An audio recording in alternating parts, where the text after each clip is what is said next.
And we've also got a source here who is holds President Biden's former Senate seat, but also one of his closest allies on Capitol Hill, Senator Chris Coons of Delaware. I was going to ask you about Biden's just address overall, reflecting on his years in service as they're coming to an end as he's leaving the White House. But what did you make of his warning there on the way out the door? Well, first, he began his address with good news, as was referenced, that there is a hostage deal, that there's going to be a ceasefire in Gaza, the release of hostages, the delivery of humanitarian relief, something that President Biden and his special envoy and his senior leadership have worked incredibly hard on over many months since he first laid out the plan for this in May. There's also positives in that the special envoy for the Middle East of the Trump administration has been in the room for the last couple of days to make sure that the implementation of this peace deal continues. There isn't some big drop-off between the two administrations. But for his farewell address, he did focus on concerns about the concentration of power and whether or not the guardrails built into our system will hold. Earlier today, I was at the confirmation hearing for Pam Bondi, who will be nominated by President-elect Trump to be the next Attorney General. And the core question I wanted her to answer was, if the president should ever direct you to do something unethical or illegal, what will you do? Will you refuse? If he continues, will you resign? And she wouldn't answer that question. She said, that's hypothetical.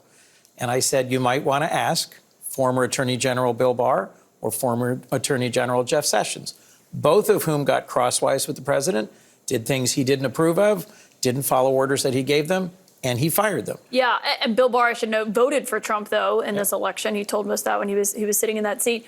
I want to ask you about the agreement, the ceasefire and hostage release. But since you're talking about Pam Bondi, when you were questioning her today, so those questions, her answers weren't sufficient in your view? So the first two questions I asked, I got answers that were very encouraging to me. You talked about special counsels. You talked about also... Who's your client as Attorney General? The Constitution of the people of the United States. Can Donald Trump run for a third term? As a matter of constitutional law, no. It was the third question where I said, what would you do if ordered to do something illegal or unethical? And she said, that's a hypothetical. I won't answer it. I had to say, it's not a hypothetical.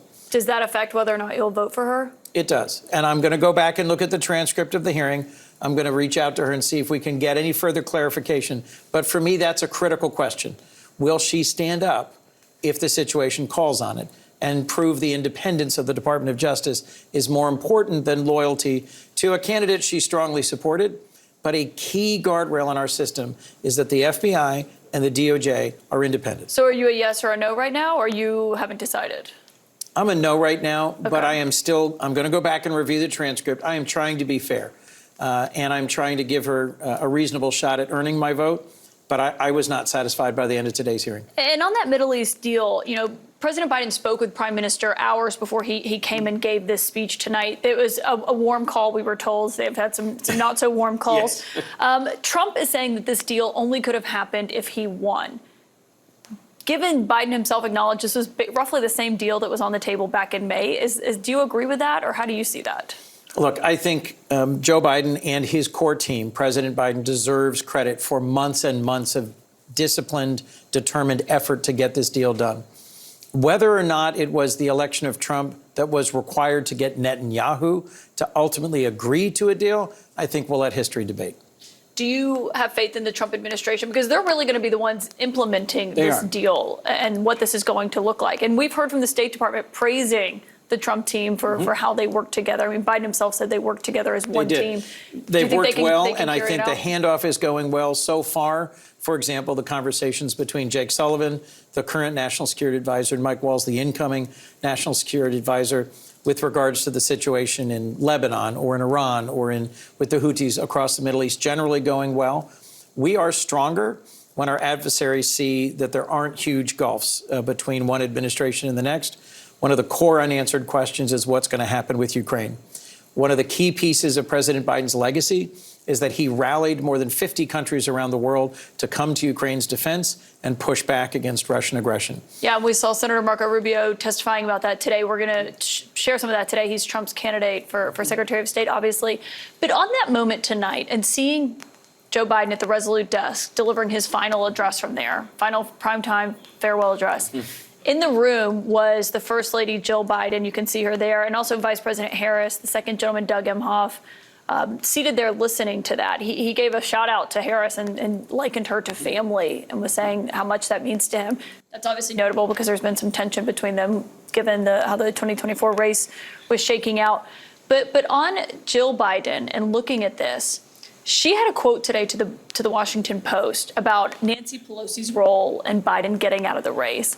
And she said, quote, "We were friends for 50 years. Imagining she was using her teacher's voice. She said, quote, "It was disappointing." You know that Jill Biden is very careful with how she uses her words. What did you make of that moment? Well, it's the first I'm hearing of it, but what I make of it is that she may well have wished that Speaker Pelosi had engaged directly with them rather than orchestrating a campaign to try and get President Biden to step down from the race.